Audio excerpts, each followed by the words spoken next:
meus amores, sejam bem-vindos à nossa aula de História do Ceará.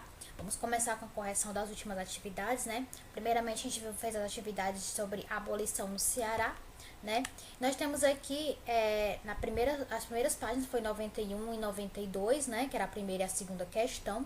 Na página 91 tem a primeira questão, né? Que pede para ler essa notícia, que diz o seguinte: o Grupo de Fiscalização Móvel de Combate ao Trabalho Escravo libertou um total de 483 pessoas encontradas em trabalho escravo no Ceará entre os anos de 2006 e 2014. Somente no ano passado, foram 68 pessoas localizadas em condições degradantes de trabalho. Em 2013, foram 96. Denúncias de trabalho escravo podem ser feitas para o Disque 100 da Secretaria dos Direitos Humanos. Aqui tá perguntando, primeiramente, o que você entendeu sobre a notícia, tá? Uma resposta pessoal. O que você entendeu sobre essa notícia? O que tá noticiando aí, né? Tá bem claro que tá falando sobre o trabalho escravo que ainda existe atualmente, né? E sobre a possibilidade de você denunciar, pois, né, já houve denúncias e pessoas já foram libertadas, certo? Aqui na 2 diz o seguinte: descreva as imagens 1 e 2. Nós temos aqui duas imagens. As duas imagens, elas estão mostrando trabalhadores, né, escravos na zona rural, né? Então, as duas imagens estão mostrando trabalhadores escravos na zona rural. E aqui abaixo, né, pergunta que relação você faz entre a notícia e a imagem, né? Entre essa notícia que a gente leu e a imagem. É que até hoje existe trabalho escravo, né? Principalmente no campo e que precisa ser denunciado, certo?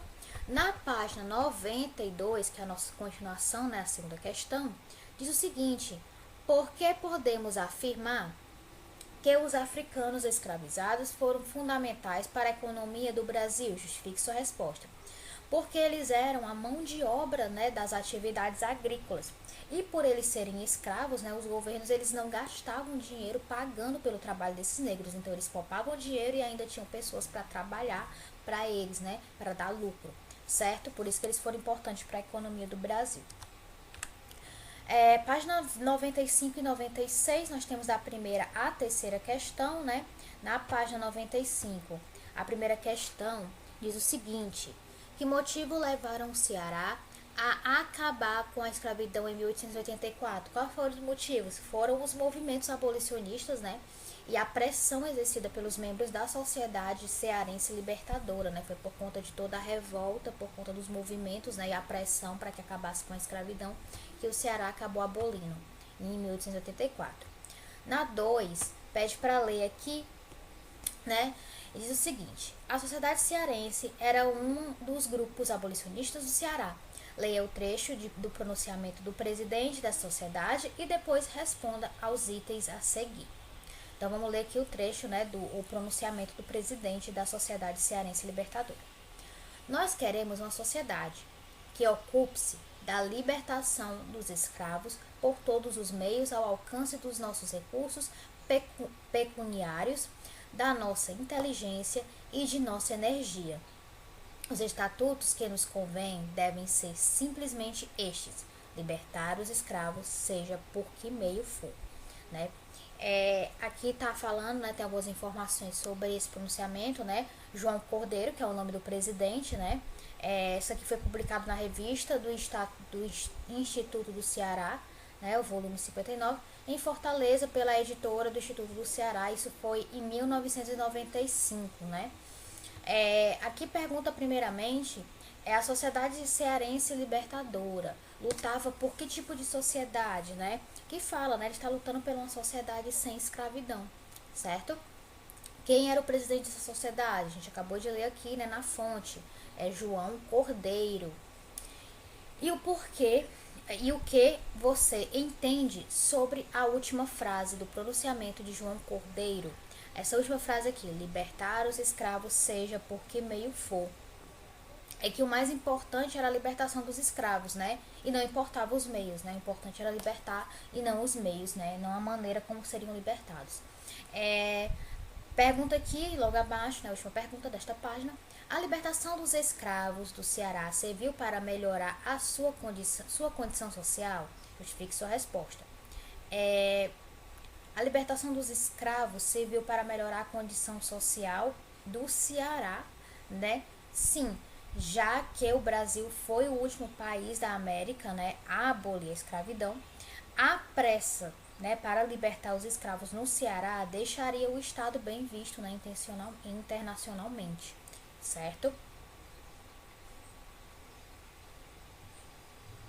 Aqui na próxima página, né, que é na página 96, na terceira questão, pede para ler essa música aqui, né, que é a música do compositor cearense Dilson Pinheiro, certo? E a música se chama Dragão da Liberdade. E é o seguinte: eu sou o dragão da liberdade, contra a maldade da escravidão.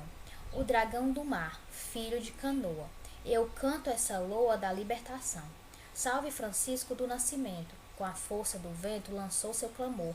Sou o maracatu do baque virado, do povo marcado ao som do tambor. Meu grito ecoa na eternidade, tão linda loa, dragão da liberdade.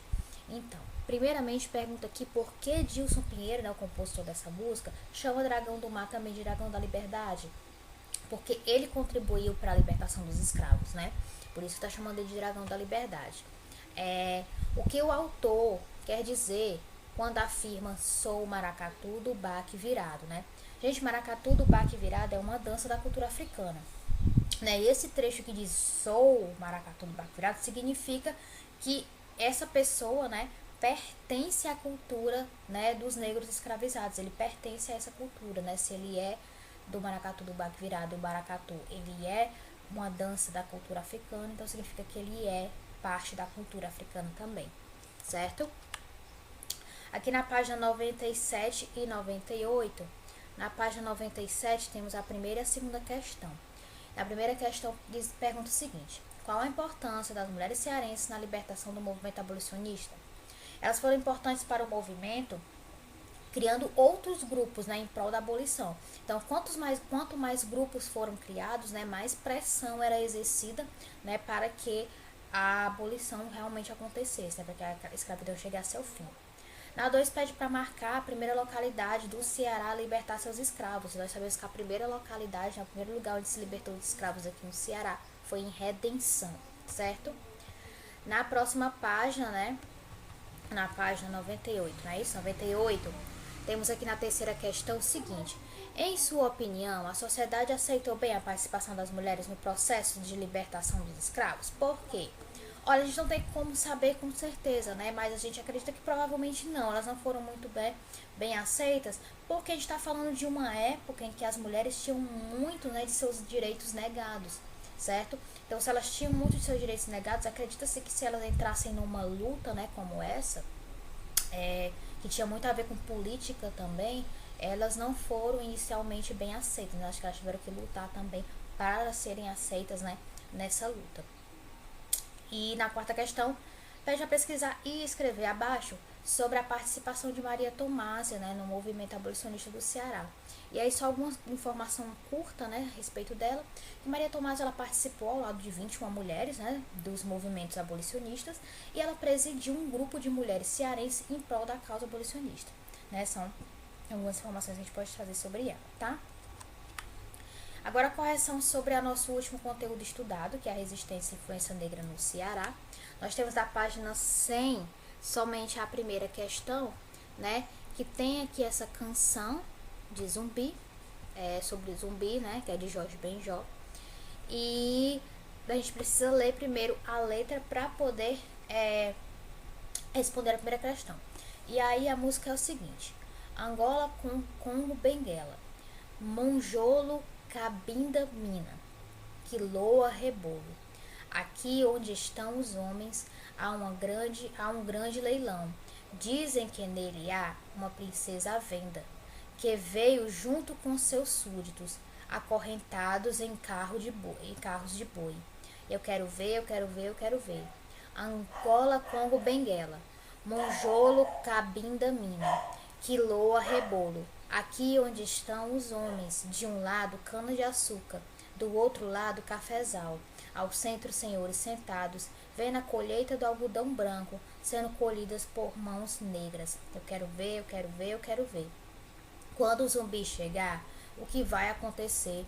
Zumbi é senhor das guerras, é senhor das demandas. Quando o zumbi chega, é zumbi, é quem manda. Eu quero ver, eu quero ver, eu quero ver. E aqui embaixo, né, ele diz que com base na letra da música, né, Zumbi, registre quem foi Zumbi, né, e que atividades os negros desempenhavam sobre tortura e exploração pelos grandes proprietários de terra. Então aqui falando sobre Zumbi, o Zumbi ele foi o líder do maior e mais famoso quilombo do Brasil, né, que é o Quilombo dos Palmares. E os negros eles trabalhavam em atividades agrícolas, né, como plantar e colher, certo? Principalmente cana-de-açúcar, café e algodão, certo? Na próxima página, página 102, nós temos uma questão com A e B, né? E aqui está pedindo para ler o trecho e responder. Desse trecho diz o seguinte: em mais de 100 dos 184 municípios cearenses há comunidades quilombolas. Na A, pede para você explicar o que são comunidades quilombolas, né? E como a gente já estudou, comunidades quilombolas, elas são comunidades que foram criadas por negros que fugiam, né, da tortura dos proprietários de engenhos, certo? Na B, pergunta por que elas existem até hoje, né? Por que existem quilombos até hoje? Para preservar a cultura dos ancestrais africanos, né? As pessoas que vivem lá são descendentes, né, dessas pessoas, desses africanos que foram escravizados, né, que conseguiram fugir. Então esses quilombos existem até hoje como forma de preservar a cultura, né, dessas pessoas, certo? Na página 103, questão 1 e 2, nós temos aqui na primeira questão o seguinte: em sua opinião, a libertação dos escravos foi um ato de bondade ou um resultado de luta dos negros por uma liberdade? Por quê? Então, foi resultado da luta dos negros, claro. A gente viu que o Ceará só aceitou a abolição graças a toda a luta, né, a toda a pressão que eles sofreram, né, no caso as pessoas que eram contra a abolição sofreu, certo? Então teve que ter muita luta para que a abolição acontecesse, né? A abolição só aconteceu devido a esses movimentos, né? Então por isso que foi por conta da luta dos negros, certo? 2. Após a libertação dos escravos, mudou também a condição social das comunidades negras. Explique. A condição social mudou? Sim, eles passaram a viver com mais liberdade, né? Sem medo de serem capturados, enfim, mas ainda viviam em condições precárias. Então, assim, não mudou tanto, né? Mudou a condição da liberdade, mas quanto a melhoria de vida, não, né? Assim, melhoria da qualidade de vida, não. Eles viviam ainda em condições precárias, certo? E agora a gente vai entrar no nosso novo conteúdo, né? Que é sobre o Ceará no tempo do Império. Vamos iniciar ali na página 106, falando sobre o Império ou monarquia, o rei chegou ao Brasil. A gente vai ver agora a chegada dos portugueses ao Brasil. Primeiramente tem dizendo o seguinte, ó, na página 106, lá embaixo da sua página, na página do seu livro, tem assim: foi em 1808 quando Dom João VI e a corte portuguesa transferiu-se para o Brasil, fugindo da invasão a Portugal por Napoleão Bonaparte, o imperador da França. As realizações de Dom João VI no Brasil, como a construção de escolas e universidades, aberturas de portos, o primeiro banco do país, que é o Banco do Brasil, teatros, a Biblioteca Real, né, que hoje é a Biblioteca Nacional, e o Jardim Botânico favoreceram o desejo de independência. Então, a corte portuguesa, né, no caso o rei, né, de Portugal na época, e toda a sua família vieram para o Brasil fugido porque Napoleão Bonaparte, que era o imperador da França nessa época, né, em 1808, invadiu Portugal, né, e obviamente quando ele invadiu ele iria matar todas as pessoas da corte, né, todo o rei, toda a sua família. Então eles precisaram fugiram para o Brasil, certo? Quando chegaram aqui, eles começaram a criar várias coisas, né? Construíram muitas coisas, como escola, universidades, né? O Banco do Brasil, né? Que surgiu nessa época, a Biblioteca Real, né? Que agora hoje se chama Biblioteca Nacional. Então, algumas coisas foram construídas aqui, né? A partir da chegada dos portugueses, da corte portuguesa, começou a se construir algumas coisas aqui. E aí, falando sobre a Revolução de 1817, né? Ou a Insurreição Pernambucana, na página 107 e 108, tem explicando o que foi isso, né? A Revolução de 1817, né, também chamada de Revolução das Elites, iniciou-se em Pernambuco e tinha o objetivo de tornar o Brasil independente de Portugal. As elites das capitanias da região, que depois se chamou Nordeste, né, estava insatisfeita, pois a coroa portuguesa privilegiou apenas os interesses econômicos e políticos das elites que dominavam as capitanias do Sudeste, no caso ali da região do Rio de Janeiro, São Paulo e Minas Gerais. Além do que, a economia do Nordeste estava em crise, o açúcar sofria a concorrência e outros produtores, e o algodão teve uma queda de preço devido também à concorrência com o exterior.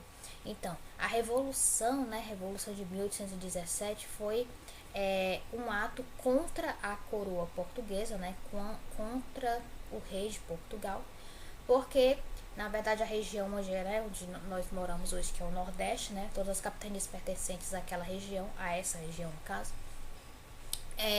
estavam insatisfeitas com o domínio português, né? Estavam insatisfeitos porque os portugueses, no caso a coroa portuguesa, só estava favorecendo as capitanias ali da região sudeste, no caso é onde tem Rio de Janeiro, São Paulo, Minas, enfim, né? E aí o Nordeste estava em crise, não estava recebendo apoio da coroa portuguesa, então eles resolveram fazer essa revolução, né? Que era uma forma de...